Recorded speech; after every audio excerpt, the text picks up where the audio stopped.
Hey everybody, it's Token Guy again talking about DLMMing with Meteora pools. In this video, we are going to be talking about pool selection, why we select certain pools, and why we select the criteria around those pools. I'll be looking at Sol USDC again because this is the kind of simplest one to look at. And so when I'm trying to decide what pool to select, there are 72 potential pools here. Whenever you first click this drop down, you can see there's a ton of different pools. It'll just show you the top three, but you can click show all right here and it'll bring down the rest of them. You can see here it's based on volume. You could also do it by TVL or 24-hour fee as well. And so the range that we're selecting is also what I consider the bin step. And so the bin steps, like we explained in the last video, determine what percent is needed to move on the token before it moves from one bin to the other. And so that means that a higher bin step means that it's essentially a wider range. It's going to take longer before it moves to the next bin. And so you can adjust the range inside of the specific bin steps. But if you're looking for a specific range or you're looking for a general range, you'll want to first look at the bin steps here and the fee as well. The lower the fee, the more likely that your pool is going to get used. You can imagine when someone goes to swap a token, they want to pay the lowest fee possible. And so that means if there's tokens like Sol USDC or other high market cap coins, that people are going to want to pay the least that they can whenever they're trading a token. And so for high competition coins, coins that are swapped often and have a lot of money liquidity in them like this, it says $12 million in it, Sol USDC does. That means that there's going to be more lower fees compared to other coins. And so you can see here, there's all the way from like 0.01% all the way up to 5% here. One of the ones that we looked at last time was the 20 bin of 0.2% because this one works really, really well. And so the fee structure essentially is the lower the better. But if there's not too much competition, then it may make more sense to have a higher fee. And the reason why is because obviously the more the fee is, the more you'll make. And so some people, depending on where the liquidity is, when they're swapping, they may end up having to pay a higher fee. And when they do, it'll go through your pool. And so having a higher fee could be good. You'll earn more per swap, but you want to try to maximize that as best as possible. You want as low as a fee as possible to be able to capture more of the attention when people are swapping back and forth, while also trying to keep it as high as possible to earn as much as you can from the swaps. Now, many people already have all their pools set up. And so a lot of times you don't have to actually try to figure this out for yourself because you can just look at the current pools and then see how much volume they're generating. And there's usually a sweet spot that somebody's already found, like this 20 bin 0.2%. You can see that it's earning a pretty good amount, similar to a much smaller bin step, which would be a tighter range with a smaller fee.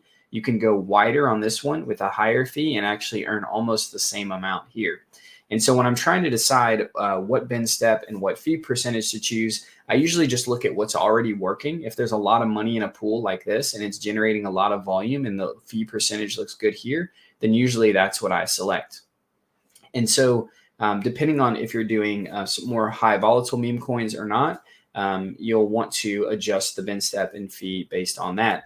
And so newer coins, you can have, especially lower market cap coins, you'll want to have a higher bin step and a higher fee because there's less competition in newer meme coins. As the meme coin becomes more popular and there's more competition, the fee will need to be lowered and the bin steps will probably need to be tightened as the market cap increases so that you can earn more fees even in higher competition.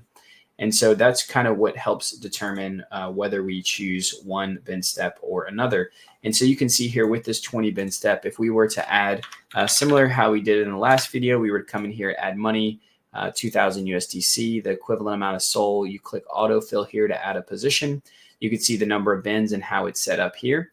You can also see the total trading volume and the 24-hour fees that are generated on this pool. And you can also see whenever you add this, you'll be able to see what other people have provided liquidity also. So let's go ahead and create this pool here. And we'll actually be able to see kind of what other people are doing inside of this pool as well. You can also click right here on the pool chart. You can go to Deck Screener or Bird Eye or different tools here, and you can actually see this specific pool and the buys and sells that are coming out of it. So you can see here this range with the 20 bin step, the default range is from 212 to 243, which is roughly 6.5 to 7% both ways. And so you can come down here, and it's actually not showing itself. Let me see if I refresh if it will. It's supposed to show what other liquidity is down here. Yeah, just like this. So you can actually see these gray bars are a representation of where liquidity is being provided. So you can see down here, there's not as much, but up here, there's more. So there's probably speculation that this that Solana is going to go up more than it is going down, which is why there's so many bins up here. And so this is one thing that you can look at to determine where you want to put your liquidity as well. And that's kind of the gist of why I select the bin step, which is kind of, again, the range, and why we select the fee that we select. When we're doing Sol USDC, it's going to be a lower fee, lower bin step so that we can stay competitive. And of course, if we wanted to try to generate even more fees than what we're doing here, we could tighten the range when we go to create a pool as well. We could come in here, if we were to create a new position, and we could actually tighten the range up just like this. And so even though we're in the 20 bin step and it's going to move every 0.2%, we've actually reduced how many total bins there are, which means if we only have $2,000, it's now concentrated more. So you can see here we have $80 per bin, whereas if we were to bring it back out to the full range, you can see now we have $57 per bin. So it's wider spread.